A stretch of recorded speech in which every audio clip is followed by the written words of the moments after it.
Hello buddies, this is Chris Sniper, 8121 ng iyong kaibigan na explorer. Ngayon ang topic natin is all about acid test, no? Or ang pag-testing ng acid sa mga materialis na makukuha natin sa dig site to check if semento ba ito or ordinary rock or natural rock or mix, no? Mix layering. So itong pinapakita natin na yan, pinataka natin ng muriatic acid. So, okay ang muriatic acid buddies. Mas madali siyang gamitin, no? Kaysa ibang acid pa. So, ipapatak lang natin, yan.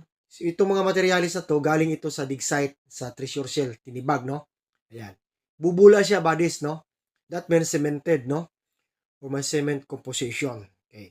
So, sa ganitong sitwasyon, may insight na tayo na simento ang tinitibag natin. Pero tandaan na, may mga layering din na hard layer na hindi bubula o walang reaksyon sa acid. Dahil ang ginagamit ay hardener, no? Hardener lamang. Okay. So, sa ganitong sitwasyon ba simento talaga to na materialis na nakukuha sa tinitibag na layering. Okay. So, yan, no? We are showing this para may knowledge ang mga treasure hunter to identify na simento na ba ang nabangga natin or hindi. Okay, so thank you for watching and Bansai Buddies.